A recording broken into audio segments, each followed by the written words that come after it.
Hello and welcome to the Overton Audios podcast. My name's Connor Chadwick. And my name's Eamon Longman. And on today's podcast, Connor is going to be talking about the CRAVAT Doctor volume, probably. I don't know, that comes out this month. He'll probably be talking about that shit. And then he's going to talk to Abi Louise about Big Finish. He might. I don't know. Maybe they recorded it. Maybe they didn't. He hasn't actually informed me of anything. He just started this podcast, started off with that, and then turned to me with that little glint in his eye of chaos. you can lean closer to the microphone at any time. Ah! Like that? Yes. Like that. Yes. There We are sat next to one another for the podcast, aren't we? No. Oh. Well, we did. No one will believe you. But we promised it last month. Well, I died. Oh no. Oh. Unfortunately, the plane crashed and I died. Cool. Anyway, thank you to the Patreons. Anya Coyle, Peter Scott, TT Productions 23, Chelsea Lagan, Delta Effects, and Joe Eddings. Now, what have you been up to this month, Eamon? I hopped on a plane, and then I got off that plane, and I hopped on a different plane, and I then eventually hopped off that plane, and then I saw you sitting in the crowd like a stalker man in one of those horror movies. I was there to pick you up. Yeah. Oh. There to pick all the women up. And What? And then I hopped on a train with you, and we went somewhere, and then I... Why are your pupils getting larger as you're telling me this story? And then I went and I bought a wall adapter, because I don't fucking bring one with me, No. I'm not a smart cunt. And then I... Language? No. And then we hopped on a different train, and we came here, and then you took me to the shop, so I was carrying half my bags. And then I brought like a bag of chips, and I brought some other lollies, and I brought some... Crisps. Sure thing, Mr. British man. Crisps. Do you know how stupid you sound? Your eyes are disappearing because your pupils are getting so large. Oh, God, so you can move. I forget about that. Oh, anyway. Then we came here, and then I saw Daniel and Anya and Dom and Abby and Sutton, and then I slept in the same bed as Sutton, and at one point I saw his bum. Just like, he just undressed in front anyway, of me. so you've had a good month. Shocking. You've had a good He month. didn't warn us. He just kind of like took his underwear off, and I was like, ah! And then he turned around and he went, don't look, boys. And it was quite frightening, but all was well. So editing for Kiwi's been going well then? Yeah, good. I've got up to episode 9 of 13. You got sent a cover, didn't you? I did. Daniel is working. And he sent me a cover. I still got 2 more. Daniel, where are they? Anyway, but yeah, it's good. Yeah, I've got everything cast. I think I've only got 2 things left to record, and one of them is James Sutton. James, if you're listening, please send me your lines. Thank you. If you haven't already, if you have already, thank you, good boy. I hope you're going well. Love you. Big kisses. Chatters, how have you been? I've been well, thank you. I've been well. Obviously, you've been over for the past, I think it's been nearly a week now. Yeah. We've had quite a busy week. We've had Sutton over for a few days, like you said. Went on a big hunt for crackle paint. Crackle paint. Which is the kind of paint that Sutton and Little Shop Props use to paint their sonic screwdrivers. Yeah. They are being discontinued, and he needed some for some screwdrivers that he was working on.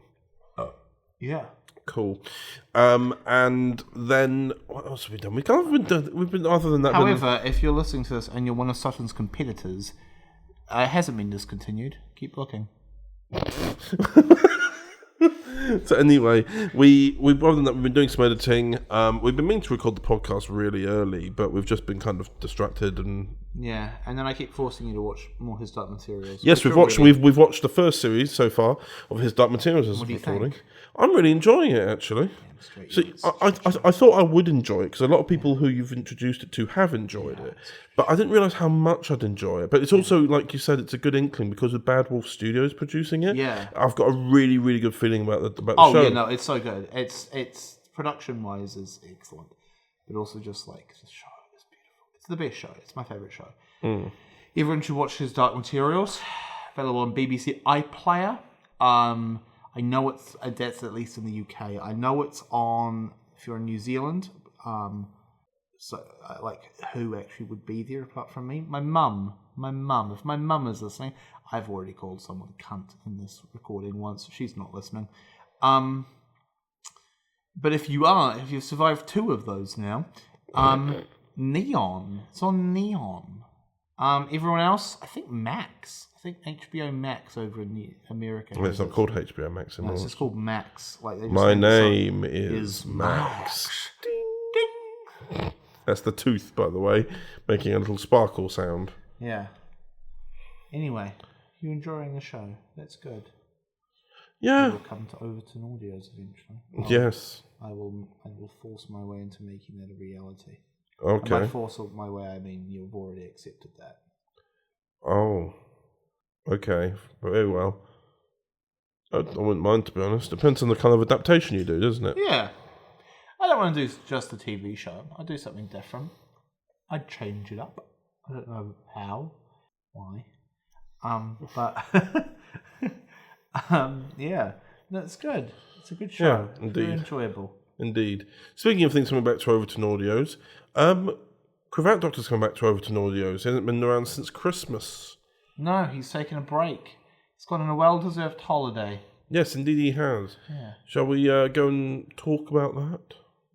I guess so. Yeah, sure thing, buddy. Overton Audios presents. You're getting the hang of this, Professor. I try. I am not investing all this money into this shambles of an operation for you to ask me for help. Bring solutions, not problems. I can appreciate that I'm a stranger, but I don't want to hurt you. I know, but if I have to fight my way out of here, I want you to know I will. I'm nearly there. I'm getting closer. I just need to... Dad! Oh my God!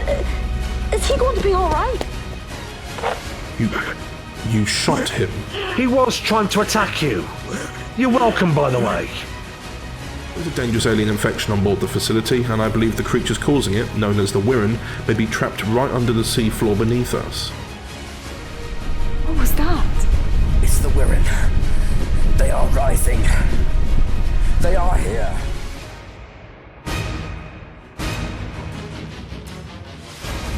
Do you think we did it? I'm sorry? Do you think we're the reason why this is happening? They're coming. They're hungry. They need more. They want more. More what? Wirren. They need more Wirren. Who's in here? Shoot it! Shoot it! Shoot it! Oh no. Well, she's been infected. No. Doctor, my daughter. I know, Patrick. Help me. Doctor Who, the CRAVAT Doctor Adventures. Ascension. Coming the 12th of August 2023 at 12 p.m. We'll get out of this. I promise. You really think so? I trust the Doctor. And he knows what he's doing, I think. Hello and welcome back to the podcast. I'm here once again with, what a surprise, Connor Chadwick. Have we moved? No, we haven't. Hello, Connor. Hello. Are you well? I am well. Okay, cool. We're here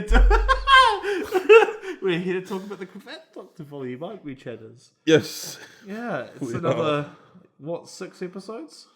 4. 4. Great, first question of the game. I'm really glad you prepared these questions. No, because last time I prepared questions, you answered all of my questions in the first question by cycling through every question and then going, do you have any more questions? And I went, I did, but you answered all of them in your weird tangent. Oh. And then you went, well, you could ask me about the villain of that first two-parter, because we haven't revealed that they're Daleks. And I went, oh, okay, so Connor, well, you haven't revealed the villains of the first two-parter, what can you tell me? And you went, nothing. And that was everything. Yeah. So I haven't got any questions, also I forgot to prepare them. Anyway, so it's a 4 4-episode volume. It's called Ascension. Yes. Why? Because it's got a running theme of Ascension. Ah, very good.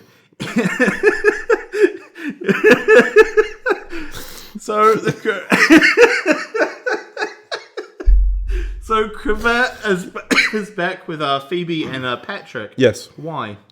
Well, at the end of the last volume, they were offered to go on travels with the Doctor, and they accepted. Jesus, was that last volume? Yeah, only the end of the last volume. What the hell? They haven't been travelling really as companions. This is their first volume, but there's been a little bit of time. You know, they've had a bit of time. There's been like a bit of a time gap. They've got comfortable now. Yeah. Is CRAVAT still wearing the same hoodie? Hoodie? Hoodie, yeah. Does he wear a hoodie? No, God, next question answered. Same hoodie. Never worn a hoodie. Anyway, Phoebe and Patrick are in this one.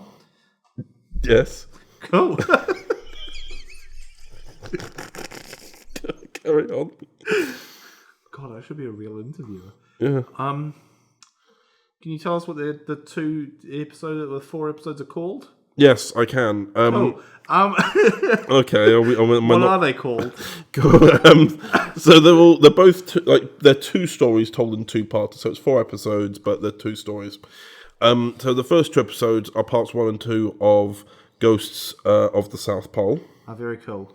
Yes, and then episodes 3 and 4 are parts 1 and 2 of a story that you've written. I did write this one. Called Depths of the Wirren. Wirren. Anyway. Yes. So Ghosts of the South Pole. Do you believe in ghosts?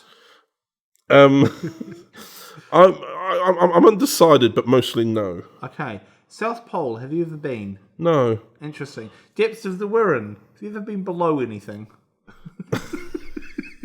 Under the water before, yeah. No, just below anything. I've been below the water and like the sea and swimming pools, which is not my much. Cool, awesome.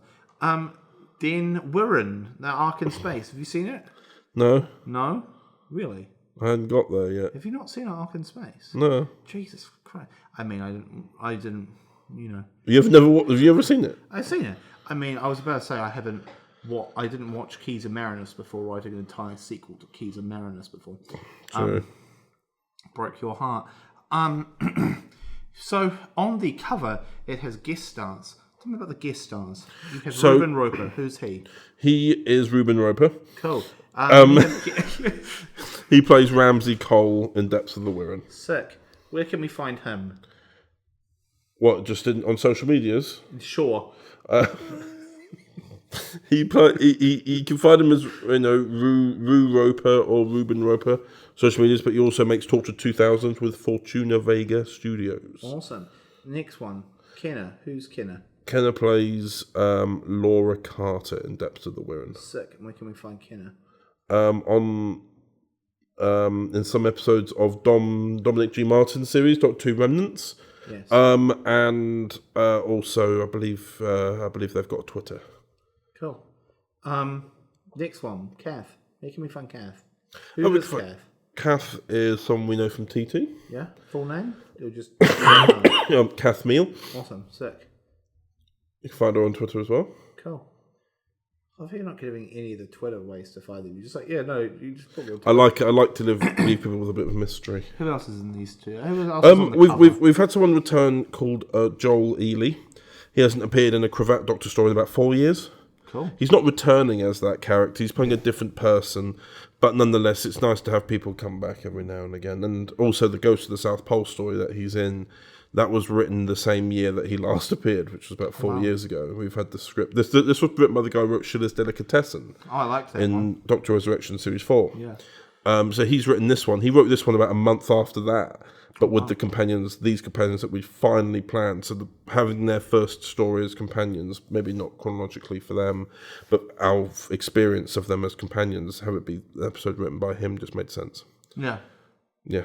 Who else is on that cover? Can you remember? I mean, Adele, who plays Professor Who's Adele? Chaddy. Plays Professor Chaddy. Yeah? Where can we find her? Find her online on, if you type in her name, she's got a spotlight like for actors, Star now, and she's also got her Twitter and everything that will come up when you Google her. Oh, cool. Who else? Peter M. George, who plays Patrick Chaddy. Yeah, we he's can on find cover. him. He is In a car, on. normally. Usually in a car, yeah. He's on Facebook as Peter M. George. He has also got a LinkedIn and he's not got a Twitter. And his Instagram he never uses. He only uses it for people to tag him. He's normally on your couch getting spoiled about Spider-Man by Aiden. Yeah, usually, yeah. Aiden, damn it. Anyway, Wirren. Yes, Wirren. Cool. Cool. When did we talk about the Wirren story? You wanted to write Wirren for every Doctor. No, I keep writing Wirren. I like Wirren. Eventually, I'm going to write more Wirren stories than Wirren stories that currently exist. There's a lot of Wirren stories. I'm going to quickly find out when you wrote the Depths of the Wirren originally.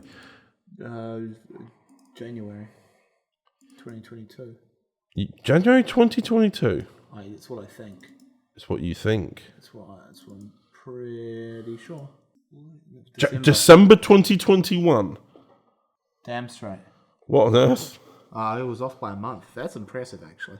I was going to say December, but then I thought, no, I spent most of December writing Christmas. This volume is made up of 2 scripts that were written on the 4th of December 2019, and then another one written by you 2 years and a week after. Damn straight. And then came out now in 2023. Yeah, damn straight. Yeah. Wirren. If you're at home, Colin just weirdly rubbed my arm. Elbow. Well, it's part of your arm. Yeah. Oh, I've touched your knee, but not your leg. No, it's the leg. The knee is part of the leg. Yeah. Oh, damn, you've stabbed me in the stomach. I stabbed you in the torso. No, it's part of the torso. Jeez. Anyway, any more questions? What do you enjoy about making CRAVAT volumes? I enjoy it because you get a star in them. I mean, that was kind of. I was going to say that more politely, but I do like. Nowadays, I kind of doubt my abilities a lot more, and I'm not in a lot of the audios nowadays. Yeah. I'm either playing one of the Overton brothers in the background that I never actually get to play a role in Overton Audios much anymore. I'm more the producer, and I'm going to do these podcasts, so I never really get to play one of the main characters. So in a way, it's actually become a bit of a treat. And seeing as CRAVAT is kind of stepping away a little bit more, it means there's less opportunities for me to really have something for myself, if you know what I mean. Yeah. CRAVAT is still able to be that. Yeah. That's cool. I like CRAVAT. He's cool. I'll try. Yeah. When's the next CRAVAT thing? The next CRAVAT thing, well, at the end of this, we're teasing, it leads into teasing the 60th anniversary, the Prism Doctor Who 60th anniversary special. So that'll be like December. November is when the anniversary is. But we'll be... Dates. And of course, people will have seen that we're doing this visual story with CRAVAT as well in what looks like Cardiff. We all met up in Cardiff last January. January. I know you were there. I wasn't invited. Well, you couldn't. No, I was invited. I like that story. I was technically invited because I live overseas. And then Aiden suggested, why don't we go to Scotland, dear lad? And I was like, that's not the issue. The issue is not that I wasn't invited. The issue is I live in New Zealand. But he was like, we could go to Scotland together instead. And I was like, what? If I could fly over to Scotland, I'd just go to the Cardiff trip. Yeah. Like, what? Wales and Scotland. Yeah, he didn't quite grasp that, which I found really astounding. Mm. Yeah, but no, I wasn't invited to that one. Oh. That's okay. I got to make up for it by seeing Sutton's bare ass. Cool. Well, no, anyway. CRAVAT volume comes out when? Starts when? When does it start? Well, the trailer came out. The trailer came out on the 5th of August, and the whole volume begins on the 12th of August at 12 p.m. and finishes on the 2nd of September. Oh wow! I'll be back in New Zealand by the time it finishes. Oh yeah. Yeah. Damn. Mm. Oh, you really waited until I was out of the country to release the best story you've ever got out. It's okay. I'm sorry. I'm sorry, sir. Anyway, thank you for listening. Thank you. Ba-da-ba-ba-da-bum-bum. What is going on? My name is the Doctor. We are in dire need of assistance. Doctor, it's you. And welcome back to the podcast. It's myself and Eamon again. Surprise, surprise. We seem to be having a very easy podcast. Not only are we recording this together in person, but the podcast is all about me. Connor loves things when they're all about him. Yay. Anyway, we're going to be doing some comments reading. Yeah, we are. Yes. We'll be reading in for Doctor Who Divergence episode 7 and the first 3 episodes of Meddlesome. Make a note of this. We're going to need to know this for next month, aren't we? Sure. Cool. Doctor Who Divergence, episode 7, Fragment, by me. Bound to be a great one.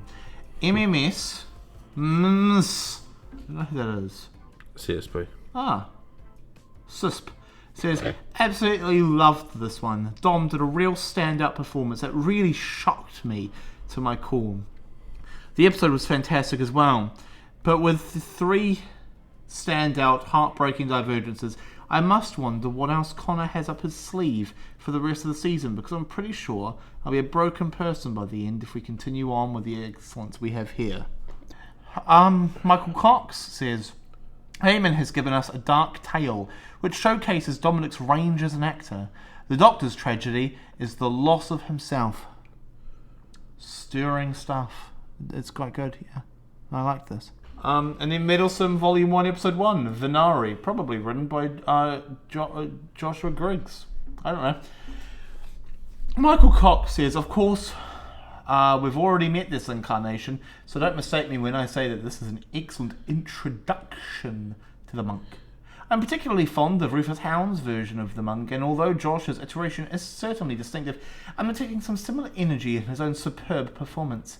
I like the pairing of the monk, who can be a bit cavalier, with the responsible Romana. I nearly said Omana. I forgot the R for a second. My initial impression of Edith is a good one, and I look forward to hearing more about her character in the coming releases. Understandably, in the startup episode of the series, the monk had to take centre stage. Ruben gave a good rendition of the ruthless alien killer. Someone's been revising the Latin to good effect. Venari, to hunt/to pursue, a great name for a species of predator. But Gordon and Jackson? Has someone been watching The Great Escape? Or The Professionals? And then he did like a sort of like smiley face emoji, which was real cute. Yeah, that's nice. And then Joshua Griggs responds, not going to lie, I hadn't watched The Great Escape when writing this, so it was funnily by sheer coincidence. Interesting. CISP says, very fun and very entertaining. Josh has really kicked the series out of the park with a great first episode from the box set. I'd have to say that this adventure had some of those early 8 and Charlie vibes from the Monk and Edith, so I'm glad Edith is staying on, because I'm all for this team up. I'd say the villain was a bit generic, but to be honest, Josh should have saved it by making the adventure all about the Monk and Edith, rather than Venari. So, indeed. Cool. Yeah. Yeah, thanks for yes. He died during the comments reading. He's currently struggling for ear. I'm looking at him. He's turned purple. Dom would love it. He's currently duck facing his way slowly towards me. I can see pain in his eyes, and I normally only see pain in his eyes every other waking moment of this man's life. He just shook his head at me like I was going to say something awful. Volume 1, Episode 2 of Meddlesome, The Planet That Time Lost. This comment is written by Michael Cox. If things carry on as they are, then the monk is in serious danger of becoming a caring, responsible individual. An interesting story that takes a fresh approach to the enemy in the castle trope. A minor point, I think Edith should be struggling a bit more with her experience of other times and places, much like Victoria, the second Doctor's companion. Yes, very good. Cool. I agree. Volume 1, Episode 3 of Meddlesome, The Pillar of Judgment. A comment by Michael Cox saying, nice to hear Edith becoming more assertive and the monk becoming more reflective, or having some more reflective moments, I should say, in which he can admit that he's become sometimes reckless. I'm a bit tired at the moment. I'm sorry for not reading this properly. 2 seconds ago. Why do we... Yeah, I know. Stop patting my leg. And I'm not on your leg. That was me. Stop patting my leg. That wasn't your leg. Stop patting my leg, Connor. I'm not patting your leg. Connor. I'm not patting your... Connor! Stop doing what adults do to make you right. Anyway, Thanks to you for listening. We're now going to go to the Big Finish discussions with Abi Louise. What did people do to you to make you write? What are you doing in my TARDIS? My name is Professor Phoebe Chaddy. Did you say you were the doctor? It is indeed. I know this isn't what you have in mind. And welcome back to the podcast. And today we are talking about the Seventh Doctor Adventures Far From Home, which is a box set of 2 stories. One is called Operation Dusk, I want to say. Yeah. And the other one is called Naomi's Ark. From Big Finish Productions, Doctor Who, The Seventh Doctor Adventures, Far From Home. Investigate Operation Dusk. Top priority, destroy if necessary. Naomi! The robots! You said they were friendly. Then why is this escape pod flashing? What? They're rescuing her! No unusual energy traces, which leaves a single likely culprit, Vashta Narada. Good journey. Good journey. I've checked with the Chiefs of Staff Committee. There is no Operation Dusk. The one who suffered the greatest impact has a very short lifespan. Our data suggests a species called human. Come on, Doctor. Need some roadside assistance. I'm friendly! I'm friendly! Except for you, Harriet Thompson. You won't make it through the night. We are not threatening. You will now understand our own offensive capabilities. Oh, they don't know that.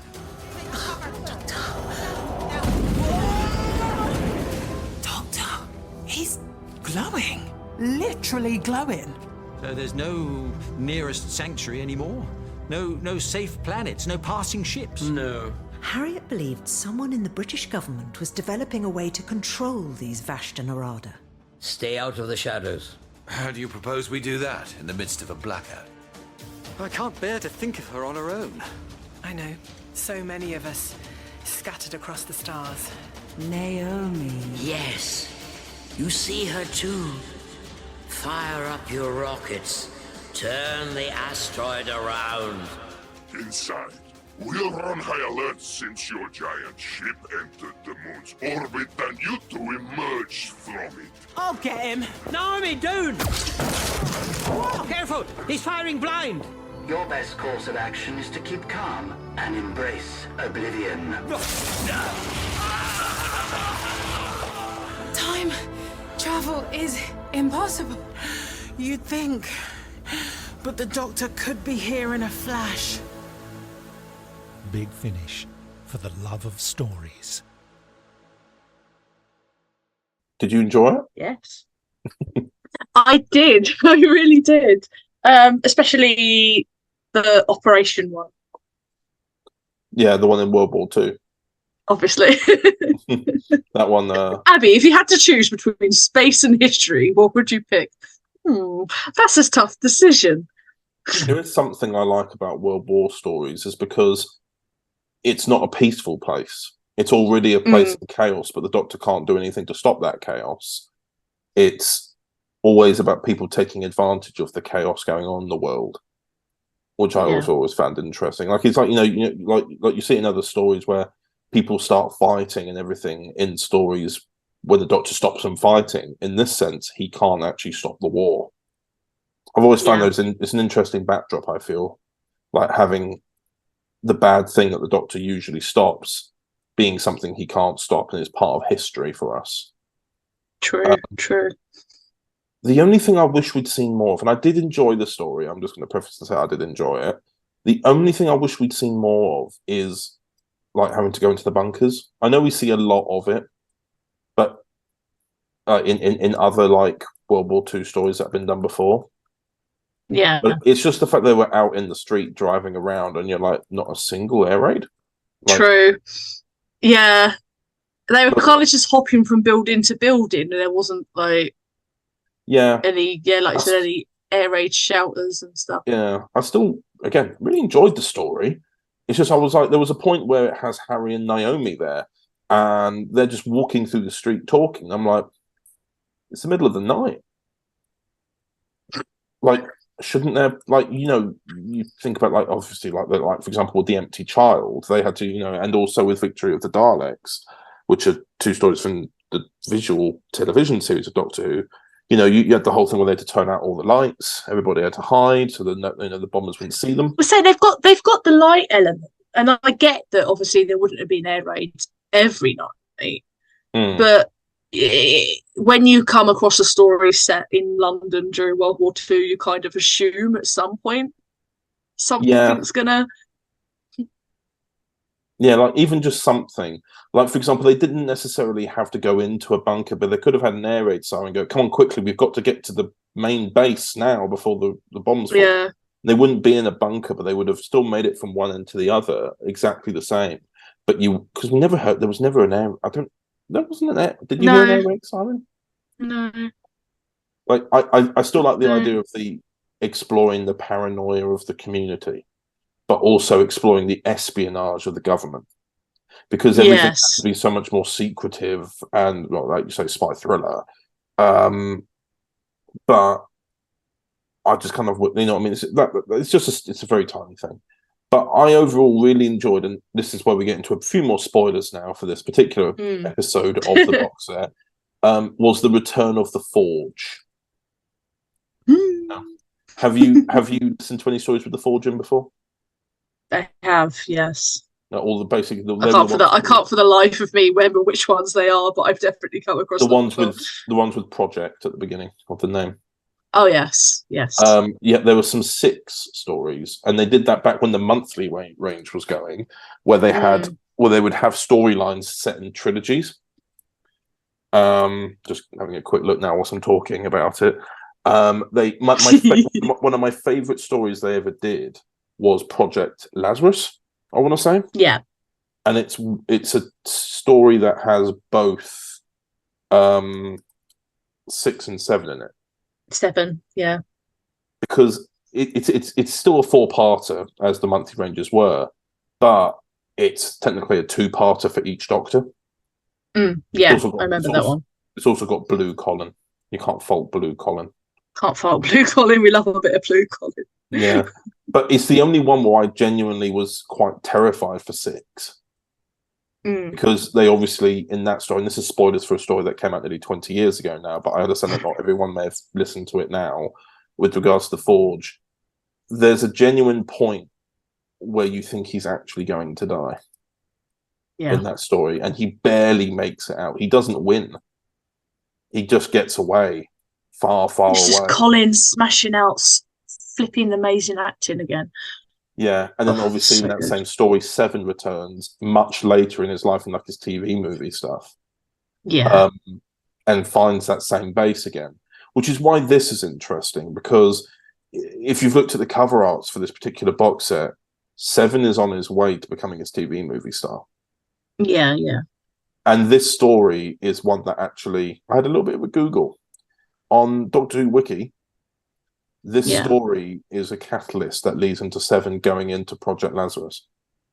Because he doesn't meet that's Nimrod. cool. Because Nimrod isn't in this. Nimrod is the guy, for those listening, the one who's in charge of the Forge. He's not in this because I don't know if the actor wasn't available or anything like that, but because it'd been so long, I think such a continuity heavy thing as Nimrod appearing, whilst I was like panicking and hyperventilating going, Nimrod, like I understood why they didn't bring him back immediately, probably because of this connection to Project Lazarus. Yeah. Because 7 wasn't actually surprised in Project Lazarus to see them, despite the gap between those 2 lives the Doctor led. And this is what that. Yeah, but now this kind of explains it. Yeah. And I'm very intrigued to see where they go with 7 after this, because the next volumes are called The Last Day, and it's him meeting a lot of classic companions. And I wonder if I wonder what they're doing with Harry and Naomi as well. If he, like the first episode, he just drops them off, and then this leads into, because the first box set comes out on the 60th month. Yeah. So it's just like, is there a theme? I don't know. But I really enjoyed Operation Dusk. It felt like a proper espionage episode. Yeah, it wasn't too in your face like alien-y stuff, I feel. And it was kind of more like a spy thriller. sort of thing going on. But Like that's the thing. undercover agents and double-crossing agents. And it was a lovely Very good. use. And obviously, this is where we get into a few more spoilers here. But again, haven't we already? It's the use of the Vashta Nerada is very interesting. But also, I love it when older Doctor Who concepts from years ago get merged with that. So the Forge coming back, being with the Vashta Nerada, considering that the last story we'd seen with the Forge, which I think was nearly 5 years before we first saw the Vashta Nerada. And the Vashta Neradas, because they technically class 9 and 10's era as part of new... They call it retro now. You've got the classic, retro, and then new. I don't know. Right, I think it's classic new Who. I think they call it classic new Who, and I'm like, all right. That's like what? Classic revival. I call it classic revival personally. But anyway, these villains have been in quite a bit. I wish they'd come back in the televised series because Big Finish had done a lot of good stuff with them in audio. But they are considered. Last time we saw them was 15 years ago, like on television, on telly. Yeah. So the fact we haven't seen the Forge in nearly 20 years, and then them merging and coming together and making it part of the a little chapter that helps connect the larger story we saw 20 years ago, I just thought was nice because it's definitely. It's what's so wonderful about the show being a time travel show, because you can go back and add elements to the story and add newer elements you thought of 15 years later. Expand out on things, yeah. And it also feels more connected, because then if you do watch it in order, if you did decide to watch it in order, the Vashta Nerada show up, and then it goes back to like something that you made 20 years ago. And it's just something that I just thought it was a nice little connection, you know? And again, the cover art for that, because obviously it's in two halves for both stories. The side, St. Paul's. It's always St. Paul's. It's always St. Paul's. It's just something about St. Paul's and time travel. Yeah. But nonetheless. Could say that. Could say that. But like but even then it is a striking image, because St. Paul's has been there for so long. Like, you know, and you think of the empty child as well. You always think of when Rose was being carried in that barge. All you saw was London on fire and St. Paul sat right in the middle of it. So it's always such a good striking image anyway. But then of course the other side shows Naomi's arc, which we're going to move on to. Naomi's arc was because it started off with Operation Dusk, which had this massive story, continuity driving. This was a nice smaller story. Still the same length, still 3 parts, but a lot more concise. And it's like I was saying to you just before we started recording it, I've noticed a lot of allegories in what Big Finish are making nowadays. Yeah, I get you. Yeah, this is very much referring to almost like refugees having to escape their home due to something they couldn't control. So in this story, it's a solar flare, I believe, that the sun has blown up. Yeah. Solar flare, and it's making its way through that particular star system. And they've been given a few hundred years to sort out a way to get everyone off world. Some ran a bit late, sadly, and this is where you pick this up in the story. It's 2 species going through the system, trying to outrun it because they've left it too late. But Naomi ends up on a space station with the Doctor. Full of like adolescence as well. But at the beginning, it's the TARDIS crew end up on a space station, and then they get grabbed by these robots. And then they all split up. Yeah, and of course there's a worry because the TARDIS got left behind, and then the solar flare will always the way. But they all get sent off in their pods. But Harry and the Doctor end up on one ship, and then Naomi ends up on another ship because she got sent off first, and then the Doctor and Harry find out, which is why there's that gap. So they end up with 2 different groups of people trying to find one another, then have to go back towards the solar flare to get back to the TARDIS. There was a little bit of continuity I wanted to ask about. But then again, I don't know if you'll know it, because you've told me you've only listened to half of it. Yeah. So, do you remember which part you've heard up to? Like, part of the story?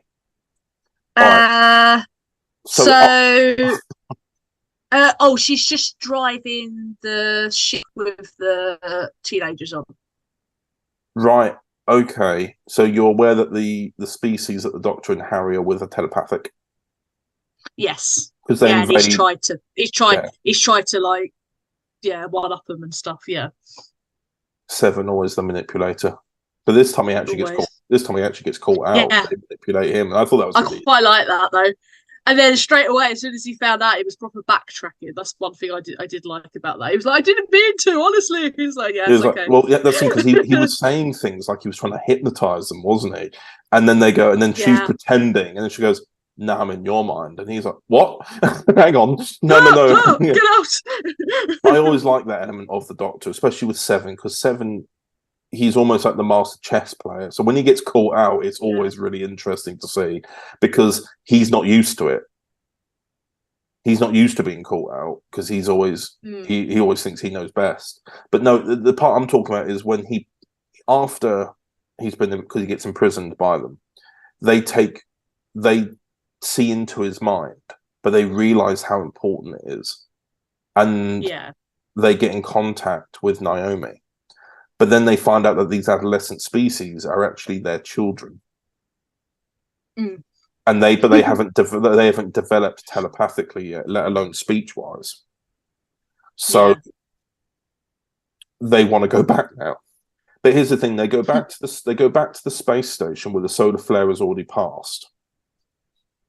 The space station is unaffected, but any life that was on the ship, on the space station, switched off, like robots that were there. Their EMP got switched off, all that sort of stuff. So it does affect people and robots.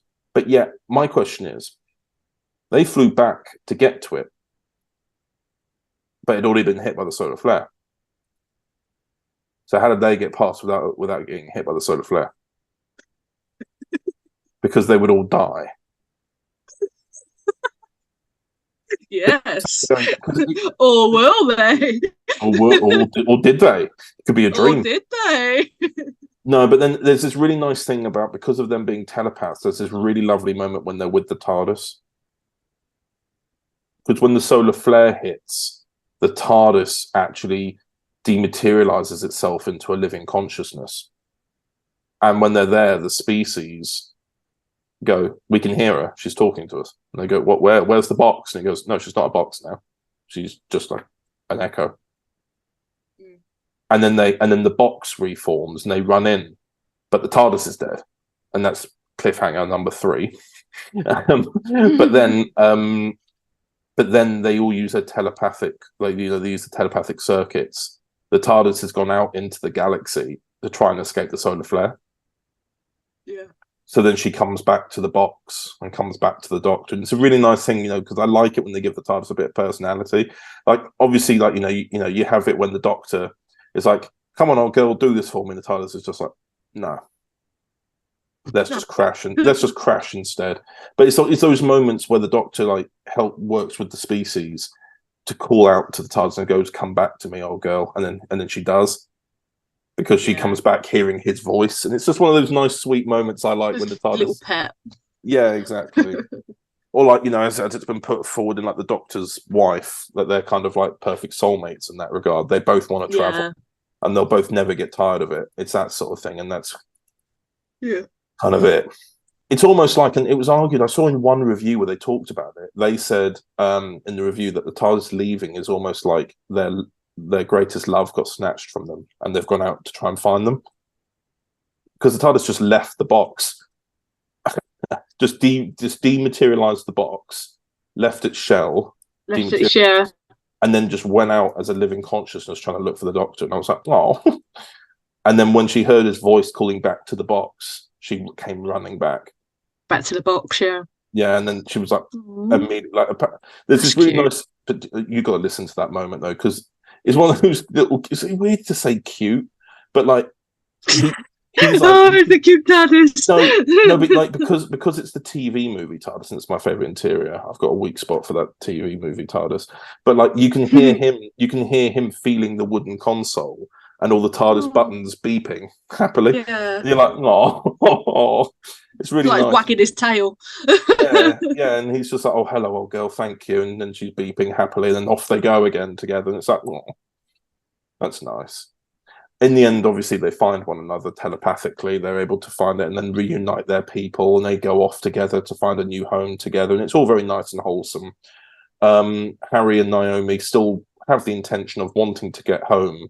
They're not disliking the traveling, but they have now said, "Can we go home now?" They're done. Yeah. Yeah, and you know, Seven.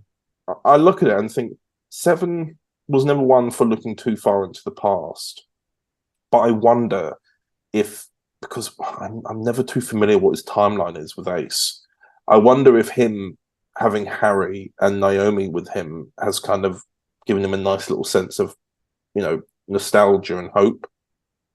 Yeah. He does very much like having them around. Not more than Ace. I think him and Ace are like, you know, Seven's ultimate companion is Ace for him. Oh yeah, 100%. But he was originally like, yeah, I'll take you home. And then as soon as they're traveling together, he didn't want to give that up. He keeps saying, come on, let's go here, let's go there. And I know that's normal, but because it's Seven doing it, and Seven's very pragmatic. He's reaching for the nostalgia, isn't he? He's wanting the Ace nostalgia back. And when you look at the cover art for the Naomi and Cross volume they did before, and when you look at the new one now, he's got longer hair and is wearing his red TV movie cardigan. Yeah. And he becomes a bit more nostalgic in that era, because I've listened to stuff like the monthly range they did with Dark Universe for Seven, which was Seven versus the 11. And he's wearing that very costume. I know that Ace is in that, but he's very nostalgic there as well. And I think it's because he knows he's getting old. Yeah. Like he knows that number 8 is coming. Yeah. And I really enjoyed the volume. I wish they'd done a little bit more with World War II, but ultimately the twist was worth it. Yeah, it was good. And the one with Naomi's arc it had a lot of nice moments in there, but whilst being what you might call a safe story. But that's not a criticism of it either, because they took a risk by going back to the Forge after all this time. True. Yeah. True. Big Finish are very lucky because they've got such a dedicated fan base that everyone made such a noise. Well, it almost got spoiled for me. I didn't know the villains were Vashta Narada anyway, but everyone just kept going on about the Vashta Narada at first. That I thought, oh, okay, that's the twist, and then the twist was the Forge, and I was just like, hello. But like, it also helped as well because then they put the other ones on sale, and they made a lot of sales that day because. Obviously, the monthly ranges that far back are only £4.99. So when they put it by half price, it's only like what, £2? £2, yeah. Everybody's like, oh, yeah. So story set like next stories, like especially if you've not gone back and listened to the old stuff, it's quite nice. But that's the thing. It also it's quite nice that the new stuff is kind of helping boost sales of old. That's exactly what it is. And what's also good is that their appearance makes sense, and the Forge is very much a very later in life Seven theme. Yeah. So if they're heading in the direction I think they are, which is annoying because I wanted them to head in this direction with 8, which is end of life stuff for 8. But they seem to have taken a pause on main story now. They seem to be going back and forth in 8's life. Yeah. I want them to do a story. I know we're going to 8 now. We should be talking about 7. I want them to do a story where, you know, Liv and Helen leave, and we see him go off by himself. Because I thought, I've said this to Eamon. I've said this to so many people. I've only spoke to George Geiger about this, which was the perfect ending and connection point I see for 8 into the Time War was at the end of Stranded, where he's had to live effectively 2 years on Earth. And then he goes out into the universe and it's on fire. The war started whilst he was stranded on Earth. And I thought, what a twist that he's gone, I just want to get back out there and explore.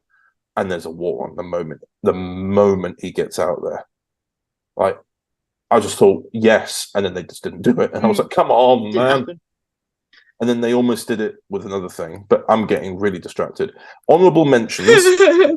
Honourable mentions for this month, because I'm actually up to date with Big Finish for once. I've listened to the new Once and Future with 7. with Yeah. Seven and Davros. That's a sequel, ironically, to Time War 4 with the Eighth Doctor. Oh, didn't know that. There you go. Yeah. Have you listened to that one? I've listened to the seventh one. Yeah, I have. Yeah, Not eight. But yeah, that's a sequel to that, and it's done quite nicely. It's always lovely to hear Davros. We've heard a lot more of Terry Malloy's Davros recently, but I think it's because it's the 60th year. It's in the same way it's in the same way that I've brought Davros back twice with anything with Overton Audios. Meanwhile, he hasn't been in anything Overton Audios wise since 2019. He was in. We had him in Queer. We had him in Queer this season. Yeah, but that's the thing. Like, but that's the thing. Like, I had Davros in like 2018, 2019, and then never since. Yeah. That's because I get Mr. Benji Clifford to voice him. He's a very, very busy man. That Big Finish. He's very polite. He's very polite to me. Gets me lines. But yes, I really enjoyed that. That was really, really interesting. And also, they do reference the degeneration a little bit in this time, because obviously I only mentioned Once and Future this time. It's not only because it's 7, but also because I really moaned about it last month. They do course correct, I think, in this episode, because it's a Dalek and Davros story, and they have very, very subtle references to stories of the past. Yeah. Like when Davros is trying to manipulate both Time Lords and Daleks. I mean, you say you've heard it, haven't you? Yeah. You know when Davros says, "You will obey me, Daleks," and they go, "We obey no one. We are the superior beings." Genesis reference. Yes. Like there was a lot more Dalek references to past stories, and I thought this is what it should be more of. We need to have more of this. Like, and he does mention the degeneration thing, and the Time Lords there say, "Yeah, we know what it is, but we just don't have the resources to fix it." Sorry. So, like, it's like there is a bit more clues to it that it is a Time Lord thing. The next one I think is with Colin, Jackie Tyler, and Lady D'Souza. Lady D'Souza. And but I at first, when I moaned about it, I thought, what way is this connected at all? At the end of the 3rd episode, he's looking for a specific diamond that could be a white point star. Oh, that'll do it. Yeah. I think that's what Lady D'Souza's going to be stealing. So now I think we'll hope, because there's only 8 episodes and we've had the first 3 out of 8. I think we're going to start seeing it become a little bit more connected, and then obviously something's going to lead into Pat Gang, which has just been announced today as of recording. The Pat Gang and 10 story has been announced. You can really see how long they've been working on it, because you were saying October 2020 they recorded it. October 2020. What did you say about Katrin Stewart? She's pregnant when she recorded during that. When she gave birth, and she gave birth like 2.5 years ago now. Basically.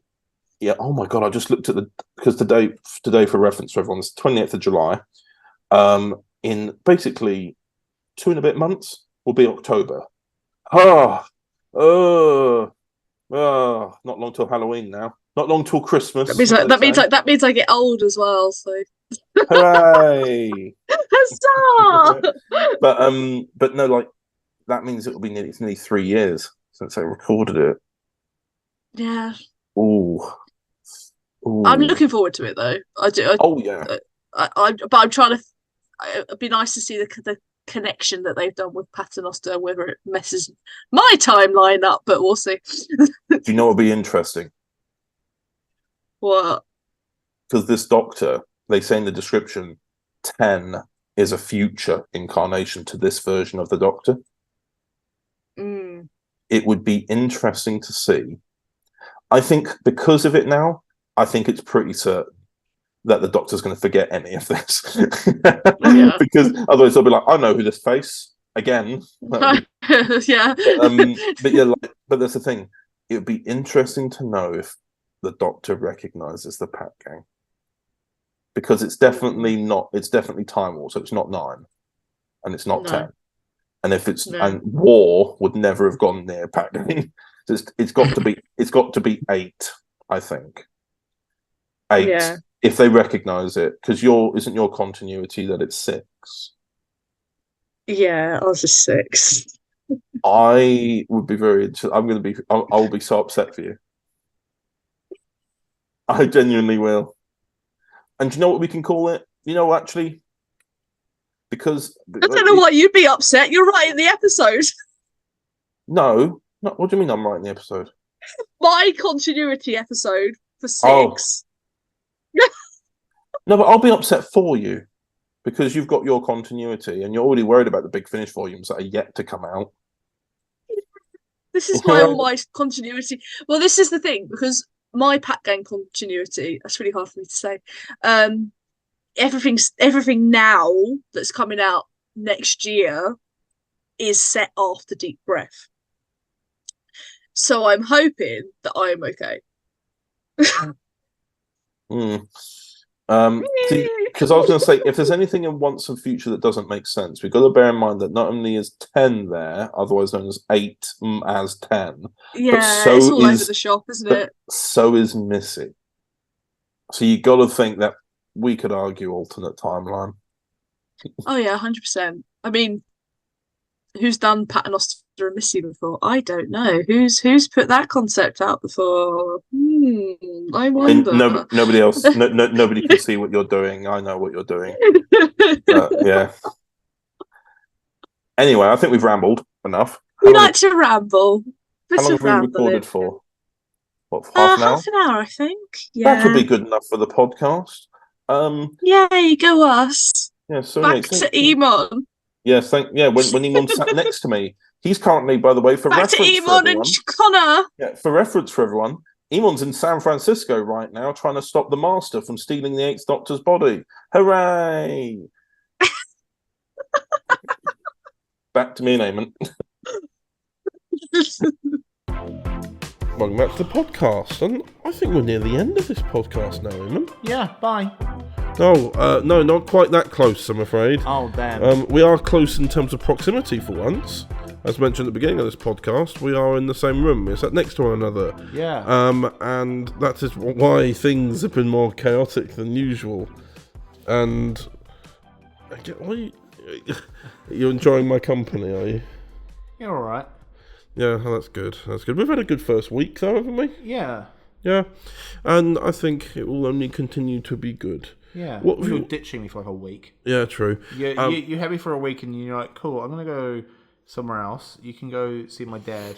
Yeah. So I'm going to live with your dad for a week. Supposedly. Yeah, maybe. Otherwise, the plan is, by the way, guys, that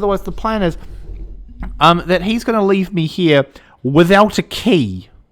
No. Is what the plan is. No. You have access to the balcony. Yeah, but no. What? Anyway. I should get a key to lock the door if I go, oh, I don't want to buy Uber Eats for $1,700.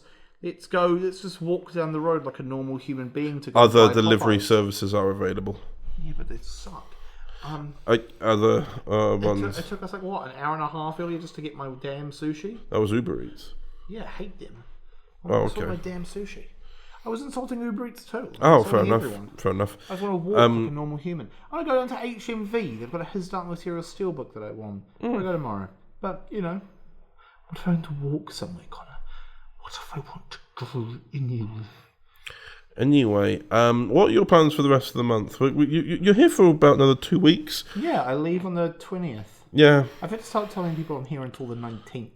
Because I realised the other day that I actually fly out like the morning of the 20th. So I'm technically not here on the 20th. Yeah. So yeah, no, I'm here for about just under 2 more weeks. It's fun, very exciting. I don't know. I'll see Sutton again. I'm going to see Chance. I'm going to see Matt Tyrrell, Isaac Blake, Aidan O'Connor, Rory Guest. I'm going to see as many people as you possibly can. People, yeah. Yes. Abby again, and her child. I'll see maybe Dan and Anya again. Yeah. I don't know. I'll see Dom again. I'll see Sutton again. We know that. We'll see Sutton again. Yes. Man has never gone from us. Yeah. He's probably still in this bloody room.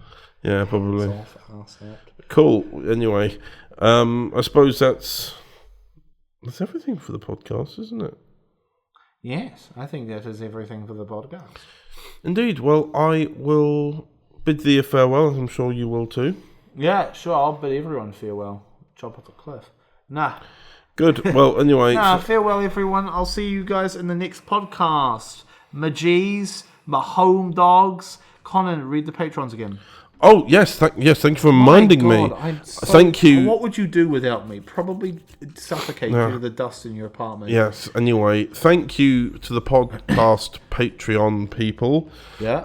Anya Coyle, Peter Scott, TT Productions 23, Chelsea Lagan, Delta Effect, and Joe Eddings. So yes, thank you for listening to this month's podcast, and we shall see you next month. Next month? What are we talking about next month? I believe we're talking about the Young Doctor stuff. The Young Doctor stuff. That's not announced yet. Everyone forget you heard about that.